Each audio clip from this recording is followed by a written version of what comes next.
With that, I would like to get started. And so, welcome to this webinar, Having a Seat at the Table, Hawaii as Part of the National Conversation.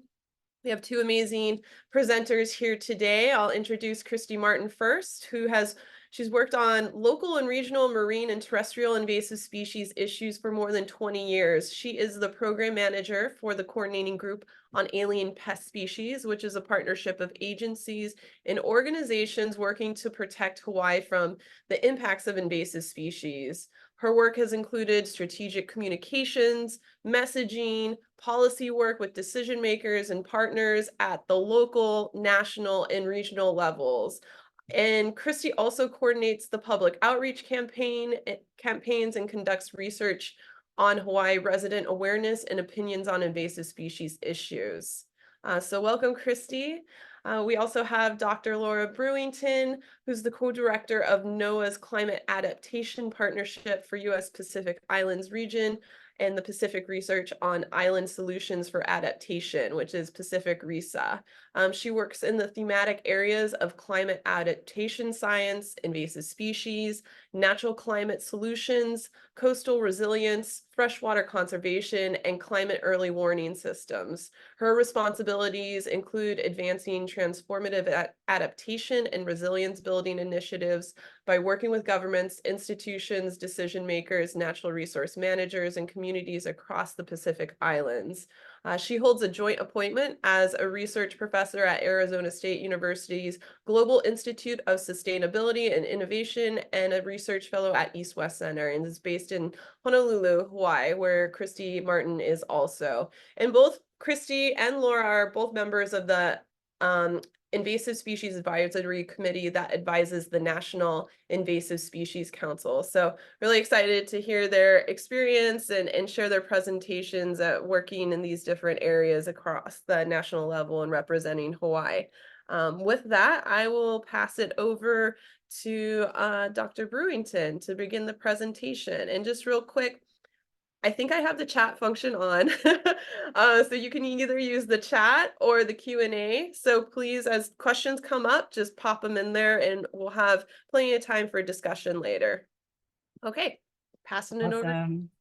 Thanks for that amazing intro, Chelsea. Hopefully everyone can see my title slide. I am honored to be presenting during Hawaii Invasive Species Awareness Month. So thank you for the invitation, Chelsea and everyone at the HISC. As Chelsea mentioned, I'm Laura Brewington, and I'm the co-director of the Pacific RISA program, which is NOAA's Climate Adaptation Partnership for the U.S. Pacific Islands region. And the title on my slide here is literally the title of the white paper that I helped write last year for the Invasive Species Advisory Committee, which is abbreviated as ISAC. And Christy and I, like Chelsea mentioned, are both members of the ISAC. And I'm going to be talking a little bit more about ISAC on the next slide. But both Christy and I are now in the second year of our 2-year terms, which started early in 2023. So this morning, I'm just going to give you a quick overview of what the ISAC is and what we do as part of that committee. And then I'll dive into one of the 2 white papers that Christy and I worked on last year that's implicated on this slide, which is about climate change and invasive species. And then I'll hand it over to Christy to talk about the other white paper. So to understand what the ISAC is, I just want to quickly mention what the National Invasive Species Council is, or the NISC. The NISC is a council of federal departments and agencies that is tasked with providing national leadership regarding invasive species issues. It was created in 1999, I believe, to basically provide the highest level of federal coordination across departments and agencies, and to liaise with other federal and non-federal groups around invasive species issues. And there are 3 co-chair departments of the NISC, Department of Interior, Department of Agriculture, Department of Commerce. And then the NISC member agencies and departments are actually all listed in that brown box on the right-hand side of this slide. So highly representative of our federal government. The Invasive Species Advisory Committee, or ISAC, on the other hand, is a group of non-federal experts from across the U.S. who are appointed to provide information and advice to the NISC for their consideration, and then they in turn advise their federal membership.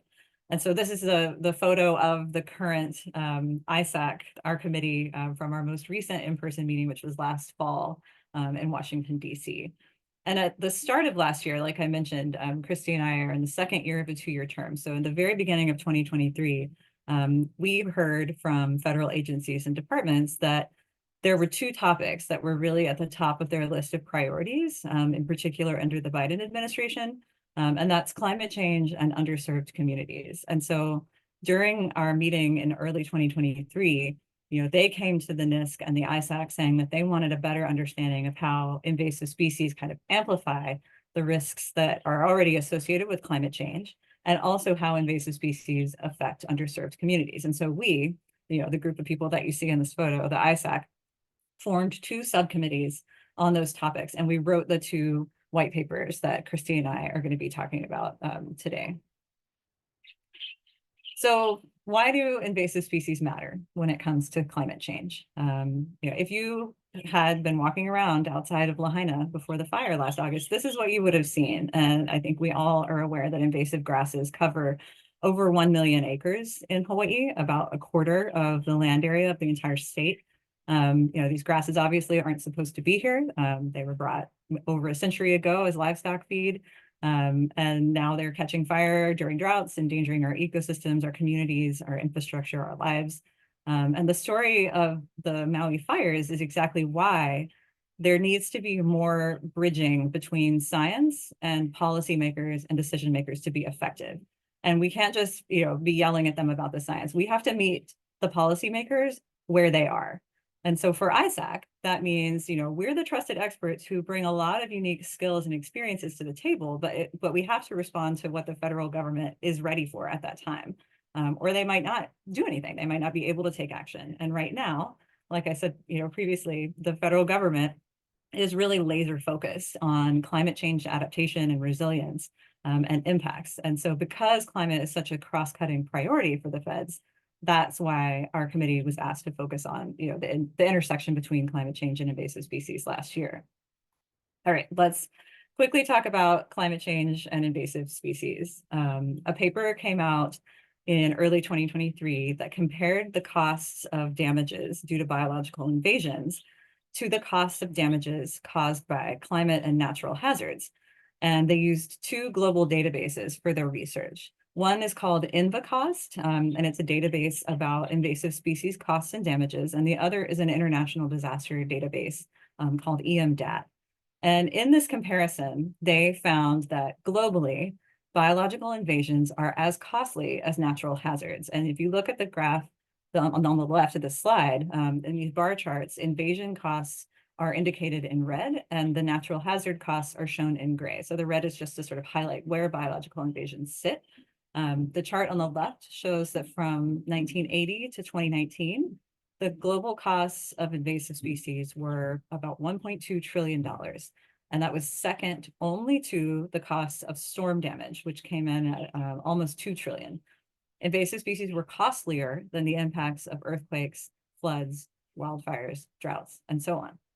On the right-hand side, they broke down this same data set by region. And you can see that, in some parts of the world, biological invasions are significantly more costly than natural hazards, like in Oceania.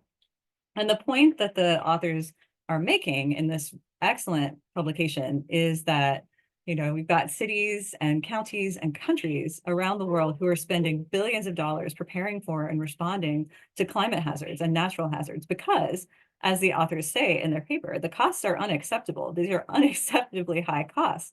But as they show, the same precautions aren't being taken for invasive species, even though the damage costs are just as high.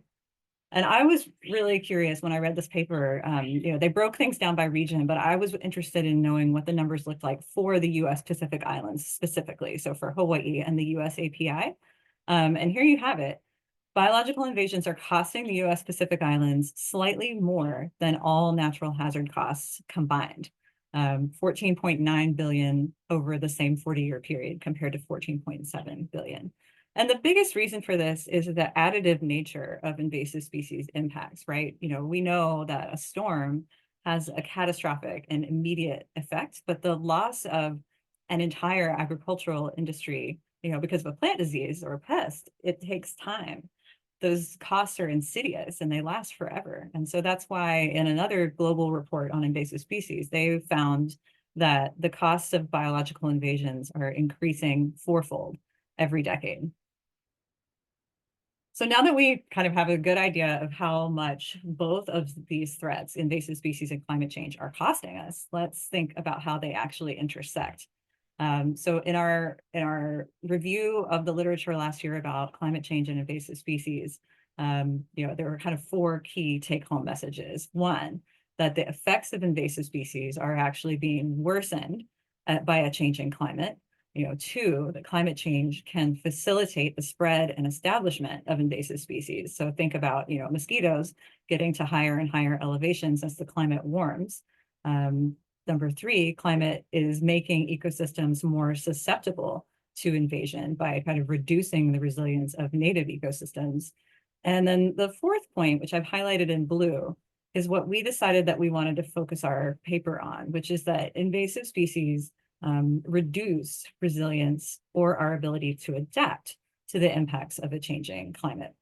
And incidentally, this illustration on the right is from a publication that Christy and I helped write last year, which is about the impacts of invasive species and climate change in Pacific Islands. And you can find that at the Pacific Risk website, pacificrisk.org. And I'll show that webpage a little bit later in the talk. All right.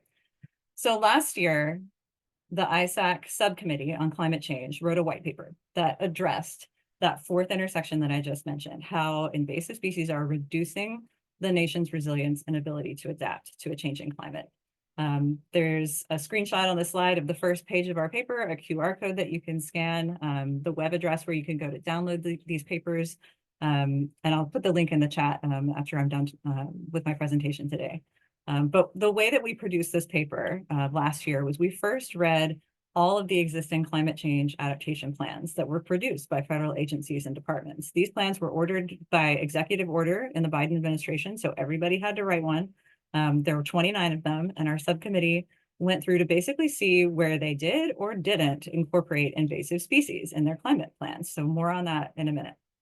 As evidence for why federal action is needed, we came up with a set of case studies and examples of how the United States is losing climate resilience due to the impacts of invasive species. And a lot of these examples came from our islands. Examples like the Maui wildfires and invasive grasses, examples like how strawberry guava is impacting our water resources, or how coconut rhinoceros beetle populations are exploding in Guam after a typhoon. And so we distilled everything that we had learned into 5 key recommendations that I'm going to go through in these next slides. So first and foremost, all agencies, and this is our first recommendation, all federal agencies and departments must incorporate invasive species into their climate change adaptation guidance. I mentioned that the agencies and departments had produced, climate adaptation plans, and the table I show here, there were 29 of them. And I just want to show how few of them, only 8, even referred to invasive species at all in their plans, and only 4, the top 4 by Interior, Agriculture, Commerce, and Defense, only 4 of those, meaningfully linked climate change and invasive species. And so after reviewing all of these plans, we recommended some specific themes or needs that cut across almost all of the plans. Everybody seemed to be really concerned about infrastructure, about trade, and about climate literacy. And those are areas where the government can do a better job of achieving their goals if they just consider invasive species in the process. Our second recommendation was to increase support for the national and regional networks and programs that are already working at the intersection of climate change and invasive species. And a great example of that is our Pacific Regional Invasive Species and Climate Change Management Network, or the Pacific Risk. And the QR code on this slide takes you to our webpage, where you can also download the publication that I mentioned a couple slides ago. There are, it's not just the Pacific Risk.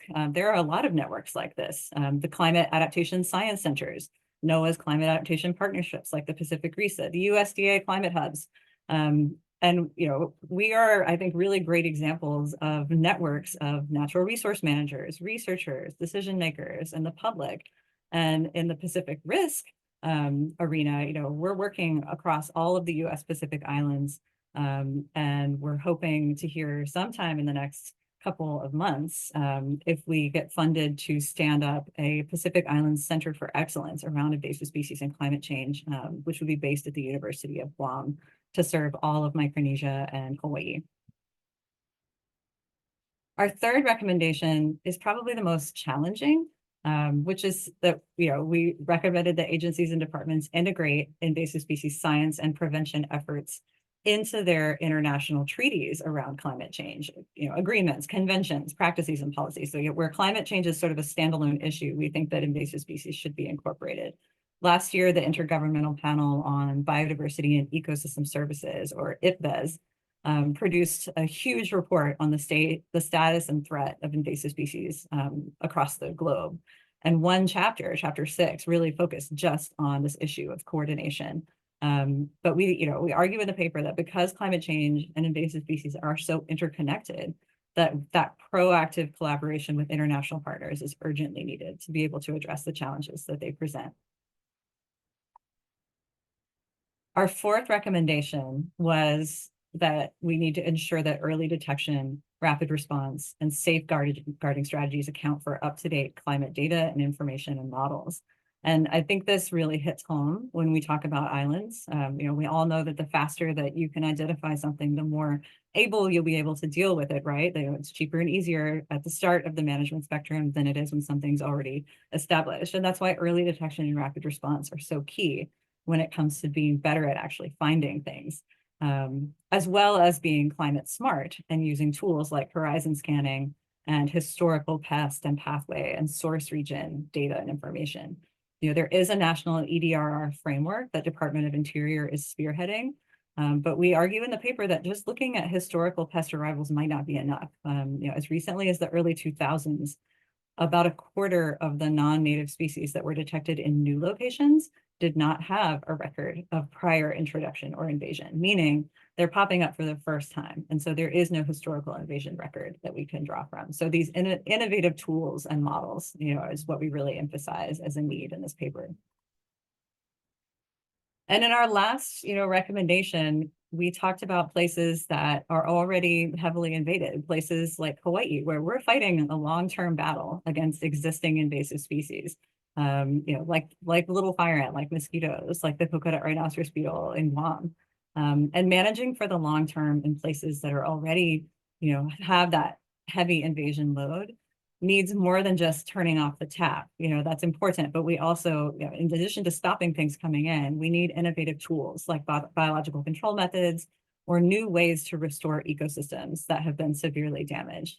And one of the things that we'll talk about at the end of today's webinar is the current focus of the ISAC that Christy and I are both working on is islands and invasive species. And this is one of the main sections of the white paper that we'll be producing this year, is just, how do we manage for the long term in these places where we already have really heavy invasion loads. And so I am going to stop sharing my screen and pass it over to Christy, who's going to take it over from here and talk about our second white paper that we produced last year through the ISAC.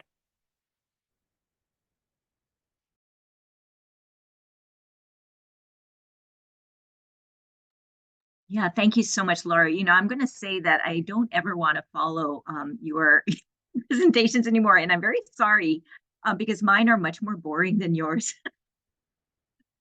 So are they appearing though in all of their bland whiteness? All right, well, thank you so much. I appreciate the excellent overview. I can skip through some of my slides because you did such a great job. But just thanks for joining this webinar. It perhaps may, to some, be a little bit of a drier topic than some of the exciting, like dogs finding species. But you're here and we appreciate it. So I get to talk about two of the white papers that I was involved with on the ISAC, one of which was a paper that I chaired, and that is on underserved communities. And the other is on the national priorities, and I'll describe each of those. Oops.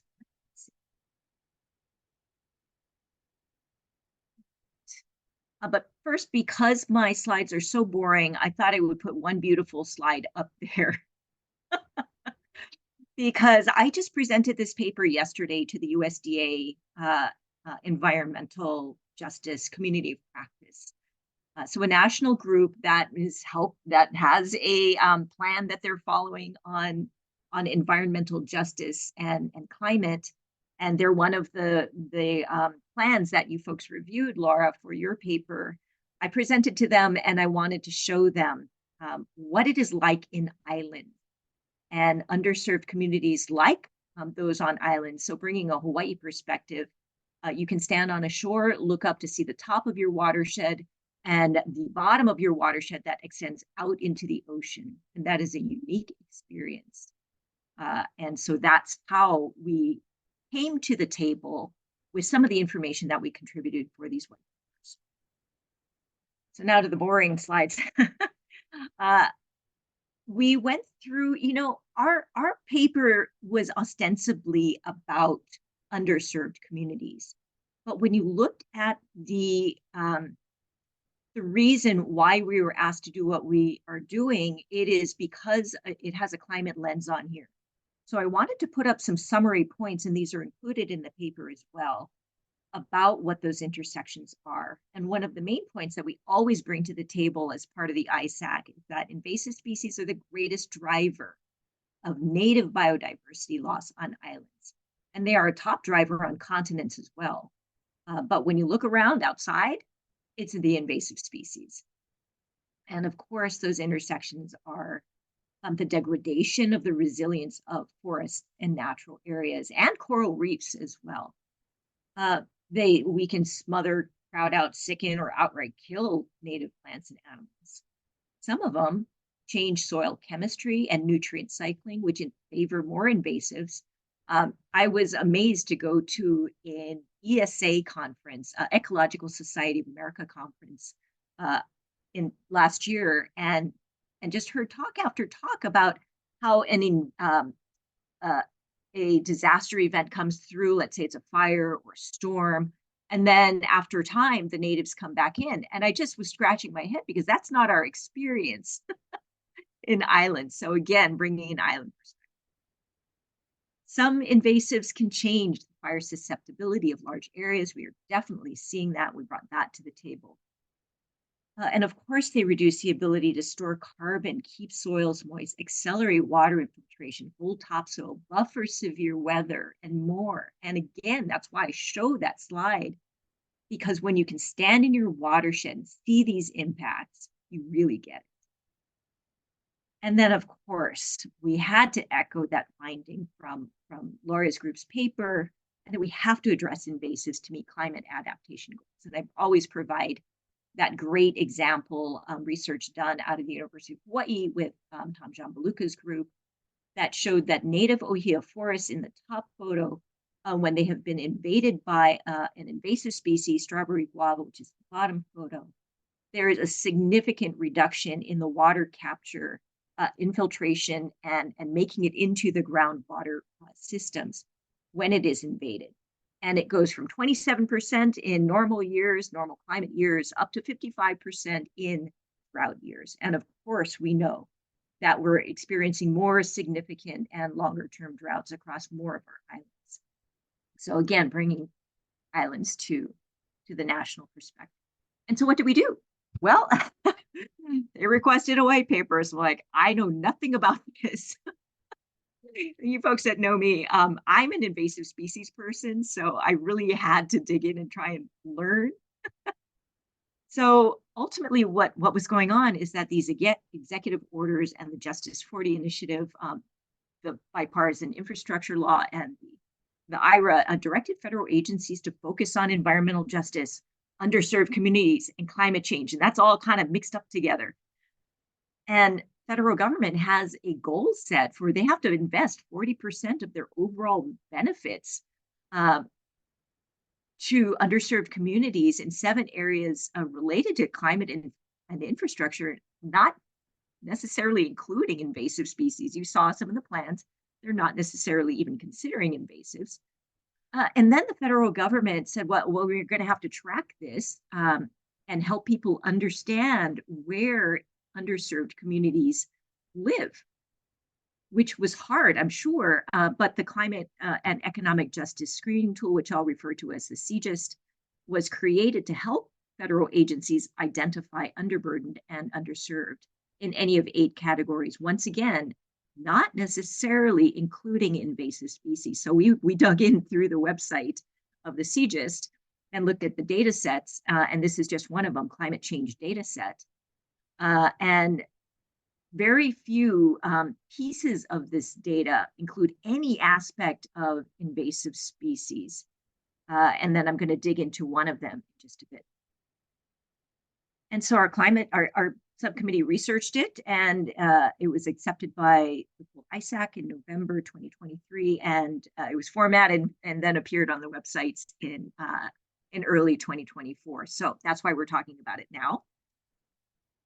And so what we did is we used 4 case studies to really look at these tools to see if underserved communities, first of all, are impacted by invasive species, of course, and then how they intersect with climate change. And then finally, if the CJST could be used to guide agencies in supporting underserved communities related to invasive species. So we've got almost like a triangle of things that we were looking at to see where and how they intersect. It was a fun mental exercise. So these are our 4 species.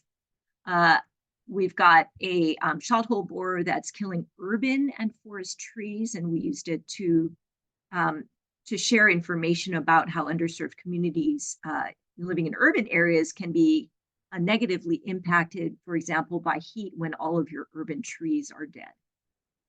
We used diseases such as mosquito-borne diseases. This one was actually reflecting West Nile virus. But we looked at how human and animal pathogens and their vectors are increasing with climate change, and whether or not any of that's reflected in the CJST or what the federal agencies are considering for support for underserved communities.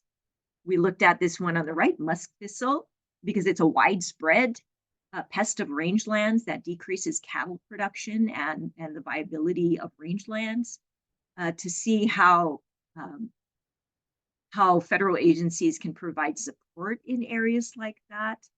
And the one we focused on, the one I really am very happy we're able to bring to the table, and I have to thank Roland Quidigua from Guam, who drafted up and sent in this story about coconut palms and Pacific Islands. Pacific Islanders considering coconut palms a tree of life. And when they're killed by coconut rhinoceros beetles, it's not just the impact to the trees. It's not just the impact to the natural resource, but it's the deep cultural impacts that occur because of that.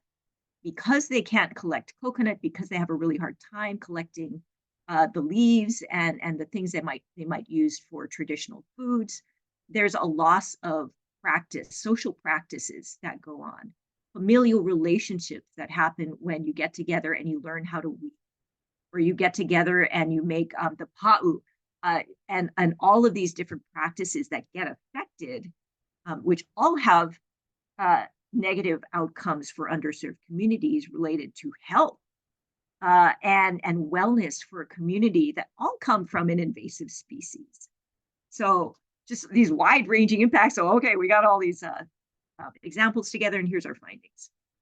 So, of course, we learned that invasive species impact underserved communities, sometimes disproportionately.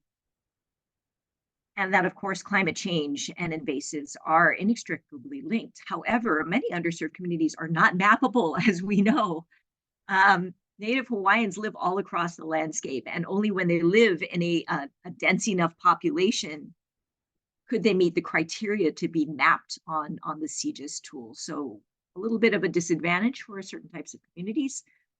And one that I wanted to point out here is that, wildfire risk, they have that feeding into the CJST for underserved communities. However, the data is only available for all contiguous US states.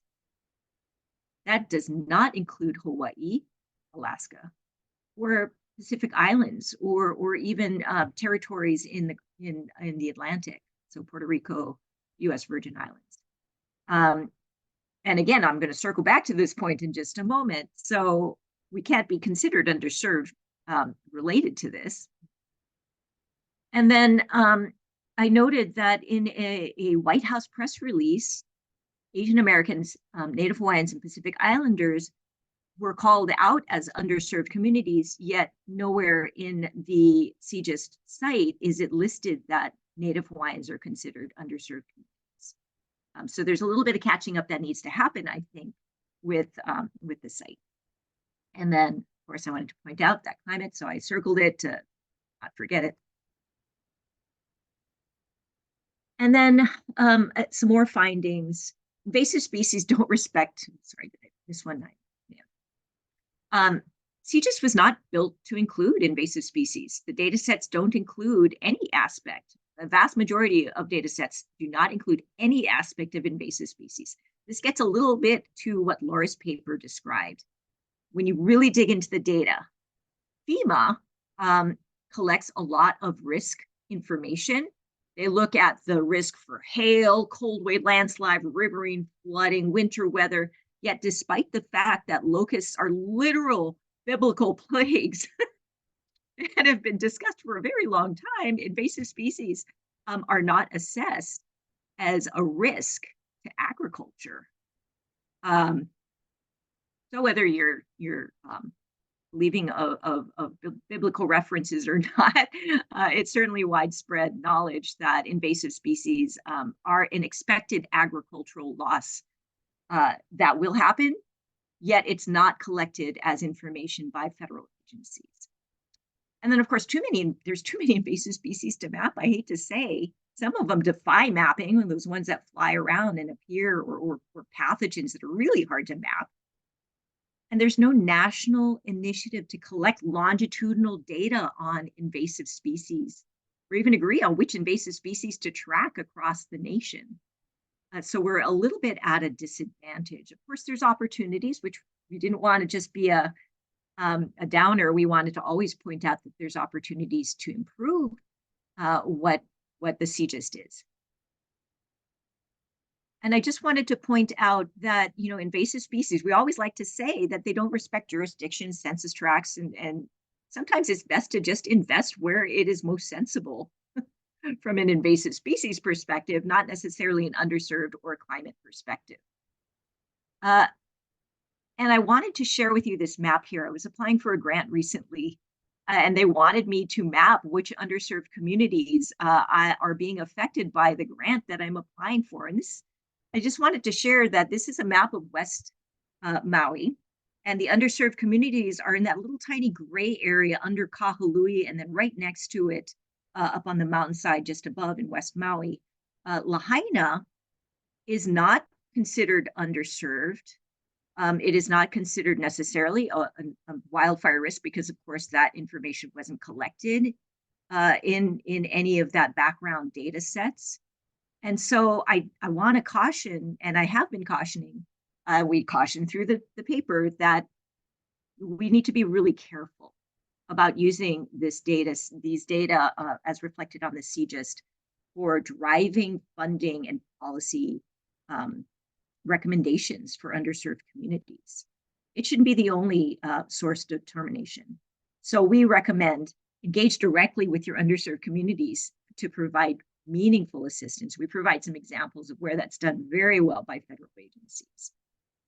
And we also wanted to articulate and embed the understanding of underserved communities, invasive species, as well as climate. We need to make sure that Native Hawaiians, Pacific Islanders, and other underserved communities that aren't articulated clearly in federal policies get articulated. And then, of course, we need everything to include the non-contiguous U.S. in.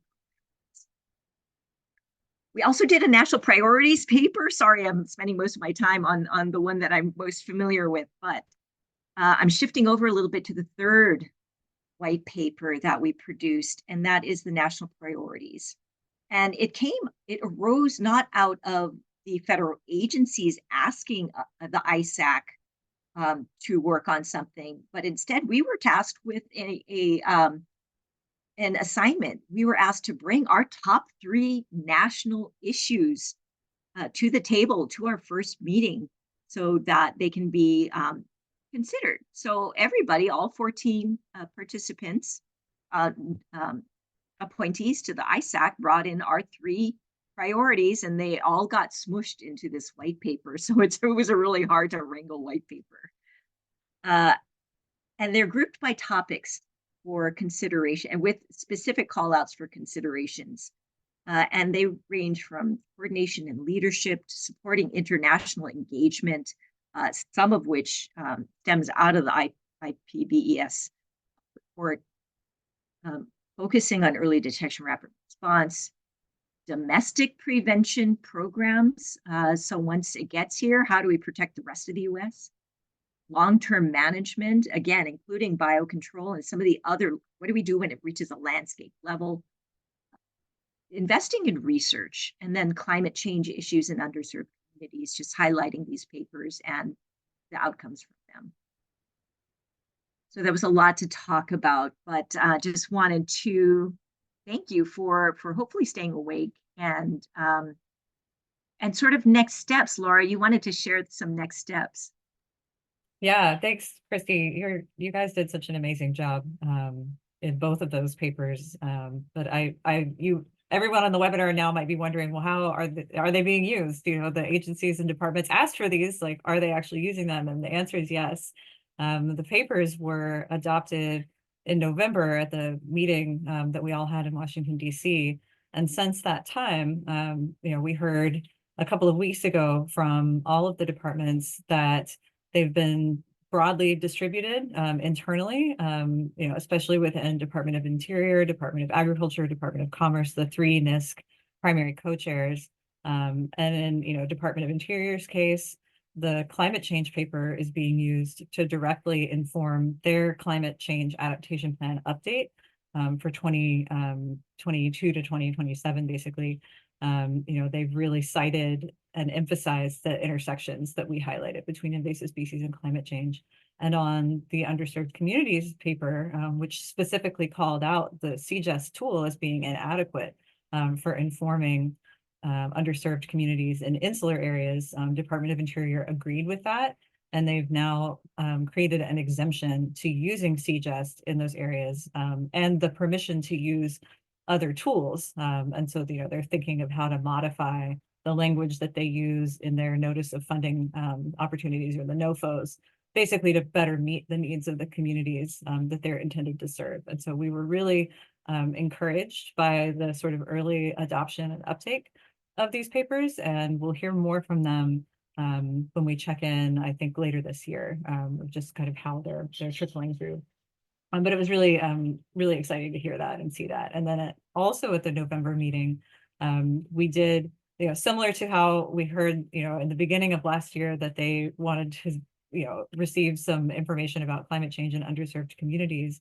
They came to us with a specific request for information on invasive species in islands specifically. And, you know, that stems from a lot of really great examples that we provided in our papers, and then also the tragedies and the kind of devastation that shocked the entire country and a lot of the world when the disaster occurred in Maui last year, of just the needing to better understand, you know, what the priority issues are in islands, you know, what are the top sort of regulatory and policy gaps and the needs.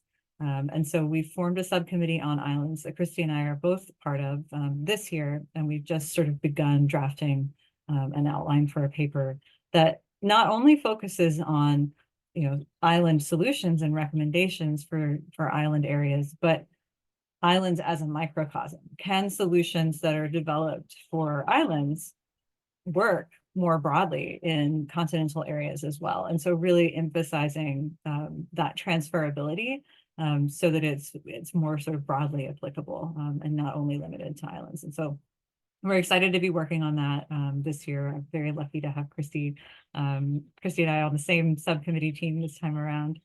But I think, you know, maybe we'll stop there and open it up for questions. And I'm not sure how that works with this format, but Chelsea, you can field or moderate. Yes, of course. Yeah.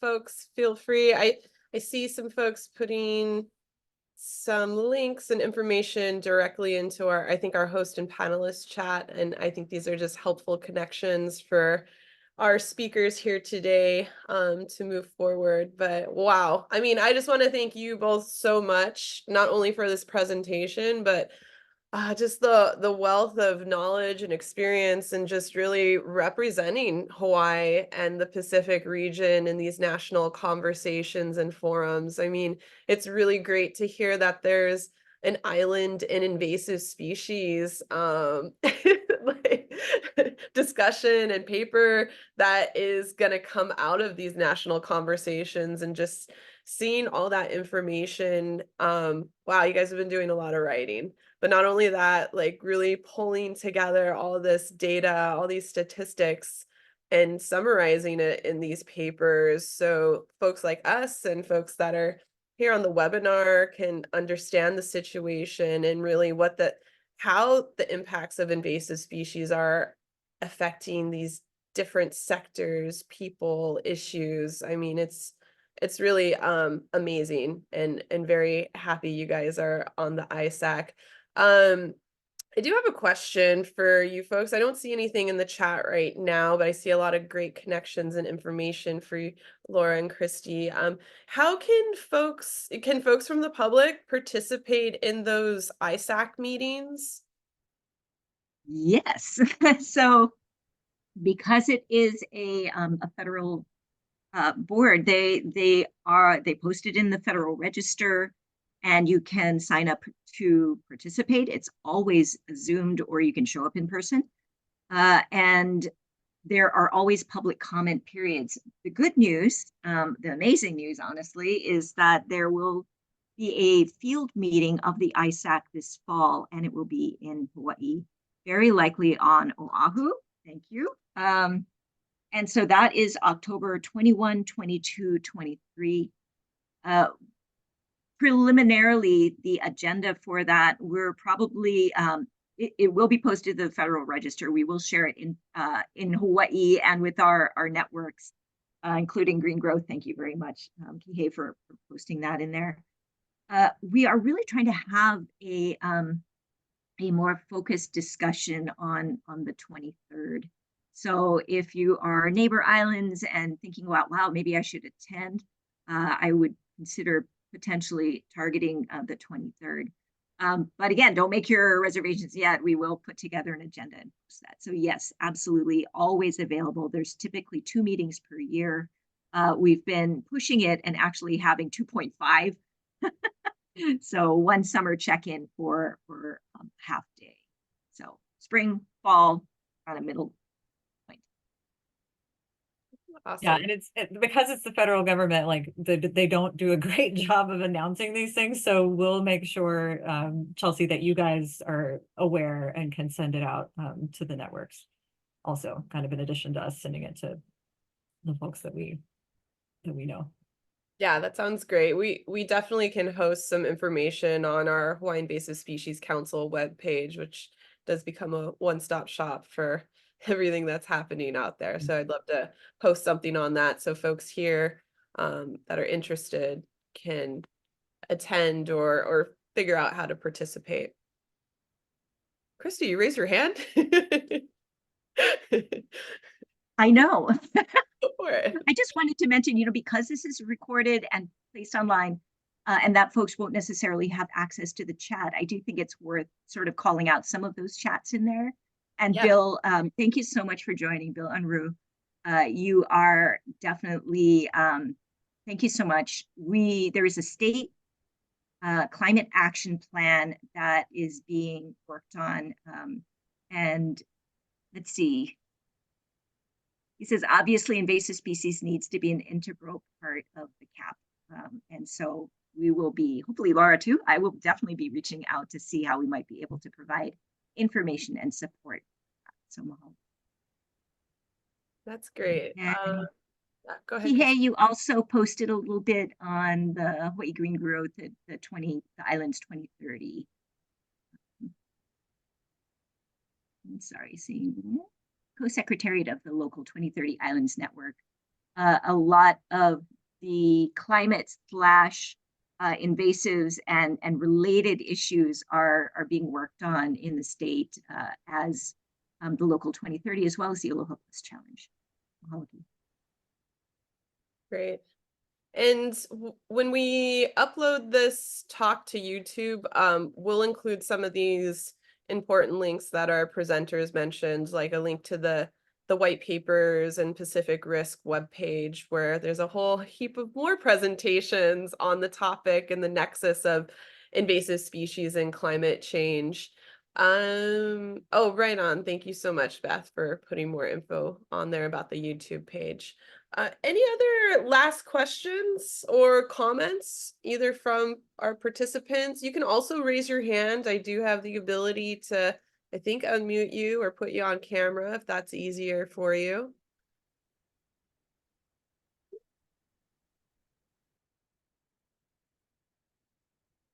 I don't see any. Any final thoughts from our presenters? Thank you so much for having us.